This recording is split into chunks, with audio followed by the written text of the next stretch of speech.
Riden, the host of Raising Rainbow. The channel is 100% committed to enlightening, empowering, and encouraging the LGBTQIA plus community. Are you a straight ally in name only? You know, it's very popular to be gay friendly nowadays. There's all kinds of corporations that, you know, during Pride time, they'll say, hey, we're a LGBTQ plus community, and they got Pride merchandise. But these same corporations are giving thousands of dollars to politicians that are anti-legislation towards LGBTQ plus families. They're trying to play both sides of the fences. I want to ask you, first of all, I want to say thank you to all our straight allies, people that are heterosexuals, but support, love, and believe in their LGBTQIA plus families and friends. We need allies. We don't want to alienate anybody. One world, one love. We're all in this together. We're either going to learn to solve our problems together, or we're going to destroy the world apart. And us being apart is only going to destroy this planet for future generations and us who are here right now. So what I mean by straight allies in name only, you know, here in the U.S., we're about to go into our campaign season. We're already in the campaign season for politics. In November, we'll be voting for governors and senators and House representatives and all these things, these people that hold the power over our lives, who make decisions every day that affect LGBTQIA communities. And what I see happen lots of times, people say, hey, you know, I'm not anti-gay. You do you, I do me. Let's just live and let live. Live and let live, except for when they get to the ballot box, to the voting box. Once they're in the voting box, they're voting for politicians that clearly have an agenda to legislate hate, an agenda that punishes same-gender loving people and people of the rainbow spectrum. You cannot vote against human rights and say you're an ally of this community. And so what will happen is a lot of people will say, well, I'm just voting for my pocketbook. I'm voting because I think maybe this politician is going to bring me more money in my family. And yes, we all got to be financially conscious. We all want to have better taxes and better wages, which I would vote Democrat either way. But I got Republican LGBTQI people. There, believe it or not, there are some gay people that are Republicans. I don't know why, but there are. And so there are people like that out there. But they're voting against their interests.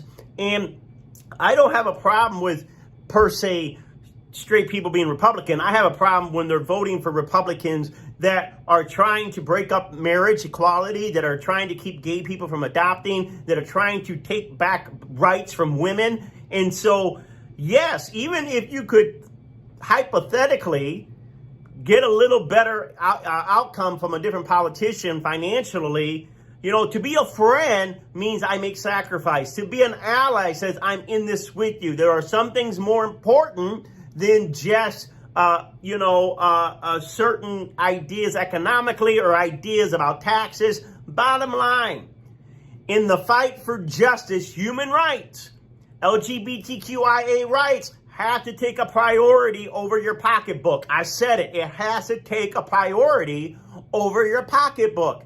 You can't call yourself an ally. And I find it so funny where some straight people are like, oh, I kind of have this preference, and they're voting for candidates that clearly are hateful, that are trying to stop LGBTQIA plus people from living their lives in freedom, from being themselves. And they're like, well, it isn't me, but you're voting for the people that put in the policies that hurt our community. So if you're a straight ally, you must put the rights, gay rights, ahead of any other right. I said it, ahead of any other right, because it is the ultimate right.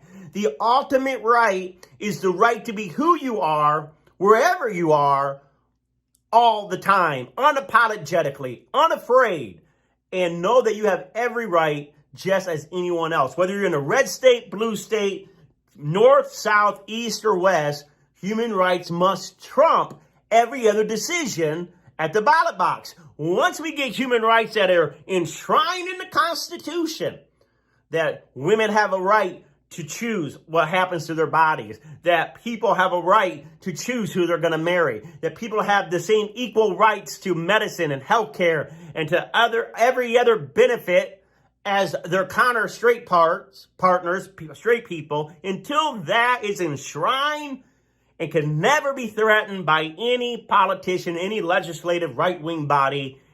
You cannot vote any other way. To vote any other way is to not be an ally for this fight for social justice, for freedom, and for morality. Because it's morally right for everyone to have the same rights. Period. I said it. So if you're watching Raising Rainbow, I want you to send this to your straight friends and tell them, listen, you voting at the ballot box is more important. My life is in your hands. What you do behind that curtain decides my fate. And we must get that serious. If we don't remind straight people how serious it is in their voting and who they choose to represent them in the Congress and in the White House and every other local legislative body, then we are going to be marginalized every time. Minorities will be marginalized every time. The majority have an easy way of overlooking the needs and the rights of the minority. And they'll say, well, I'm not racist. I'm not prejudiced. I'm not hateful. No, but you're not aware. You're not aware, and your privilege is making you unaware. And all the people that you love and care about are suffering because you're not thinking about how the decision is more than just what flavor a politician, but it's literally, it is life and death for this community. So with that being said, I want to encourage everyone to make sure you call your family and friends and remind them, don't miss voting. Don't miss being out there and being a part of this, what's going on in this nation at this time. Now, I also want to move over to the spiritual point, because in Raising Rainbow, it's really about highlighting higher consciousness, lifting our consciousness up. Now, when we don't want to have violence. We're not trying, we're like Martin Luther King, we're trying to drive out hate with love. And we can't allow the hatred of others to make us hate even towards them. Raising Rainbow is about light. It's about love. It's about peace, joy. And so you need to focus on those qualities. There's many wisdom teachers says there's only two emotions, fear and love. Fear and love. Not even hate and love. Fear is even greater than hate. We hate because we're afraid. And so I want to encourage you, where are you allowing fear to drive your emotions? You cannot raise up in your vibration, and raising our vibration is how we have a happier life, a healthier life, a greater life. Raising our emotional, our mental, our physical vibration. So I'm always going to say, choose love. Are you choosing loving thoughts? Are you choosing kind thoughts? Are you choosing, patience and virtue?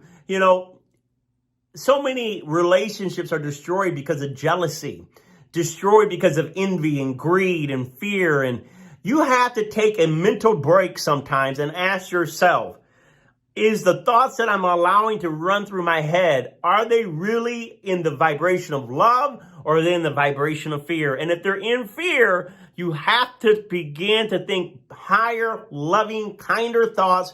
Try to drown out the fear by doing something kind and loving. And even worst case scenario, if a relationship begins to go bad or something begins to go bad that makes you afraid, you must remind yourself that you're an eternal spirit that never dies. And in the end, whatever happens in life, you're okay because you come from love. You are love. You'll go to love. You must make a conscious reminder that you are love, in love, and stay in love.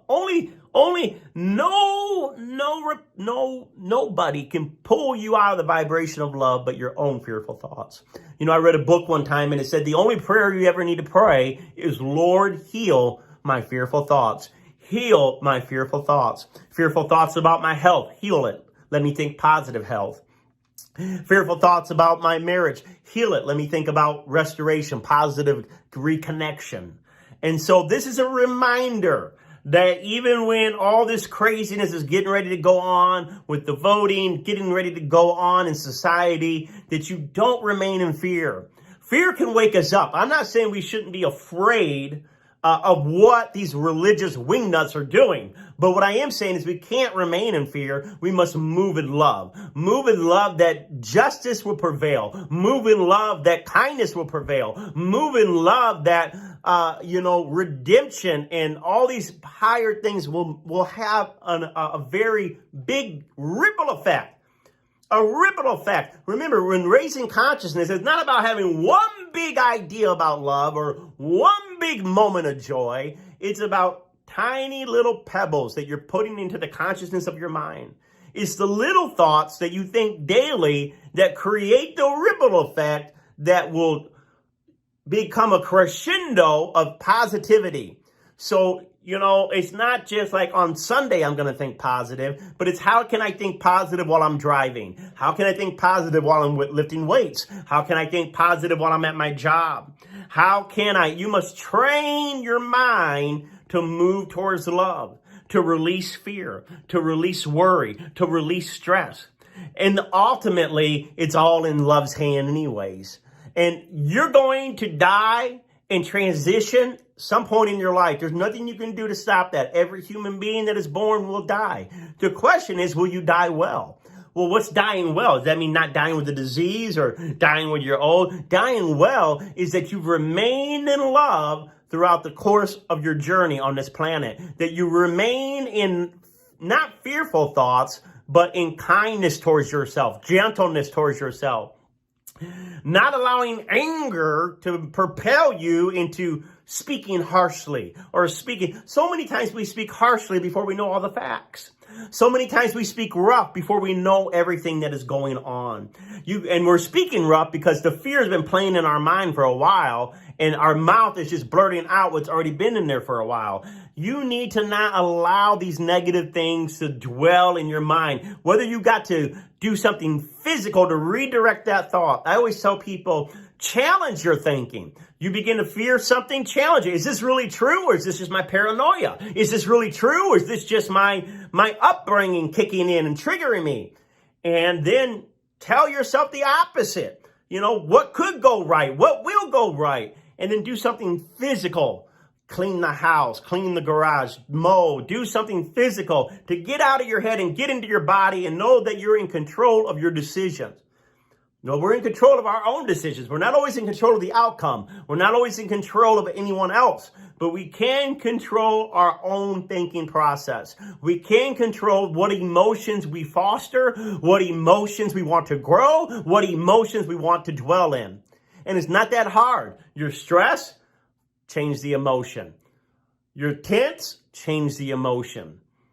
But I got so much going on, I got to take it seriously. All right, change the emotion. All right, make a decision. All right, I have faith in that decision. I'm going to act on that decision, and I'm not going to worry. I've done what I could. I can only do what I can do and leave the rest to the best. And the best is my higher self, God's spirit in the universe. What do you need to leave in the hands of God? What do you need to leave in the hands of Goddess? You do what is right for you and leave the results to the universe. And if you can constantly realign, doing what is right, the universe will take care of the outcome. It's not you to worry about. Even if someone breaks up with you, the universe will bring you someone better. Even if you lose your job, the universe will provide your finances. One way or another, if you constantly go back to the universe has got my back. God has got my back. I am loved. I am healthy. I am wealthy. I am prosperous. I am healing. I am that I am. I am light. I am rainbow. Rainbow. Meaning no matter what the storm is going on, I'm focusing on the light in the darkness. Even in these dark times, focus on the light. Everyone's talking about gossip. You talk about something positive. Everyone is complaining. You give a compliment. Go ahead and be that guy. It's going to irritate. Complainers don't like people that don't complain with them. Mourners don't like people that don't mourn with them. You'll begin to see friends weed away, weed out, go away, because their energy is not connected to your energy. Now, all you can do is hope they come up, but I would suggest just get out of that circle until they wake up on their own so they don't pull you down. All right, this is Racing Rainbow. This is Jeremy Riden. I'm telling you, ask your straight friends. Listen, what are you voting? I want to know. I want to know. I don't care what you think about taxes. I don't care what you think about property taxes. I don't care what you think about debt or long-term war spending. In this moment of time, if you're an ally, you're going to vote for people that are going to constitutionally enshrine the protection and the rights and the privileges of all Americans. And for those that are watching overseas, I pray that your constitution or your country or the people that are in charge of making decisions in your neck of the world will begin to raise to a higher consciousness to realize that you have a right to live your life. And until you have that freedom, may love surround you in those places of fear. And may you find someone you can love, even though there's fear that would tell you you can't. I pray that you will give into the love and realize that love is worth facing the fears of rejection. Love is worth facing the fear of rejection of your family, of your friends. Listen, love is worth it. Even if you get burned in love, it was still worth it because you can choose to love again and again and again. Never stop. No matter how hard you've been hurt, never stop choosing on the side of love.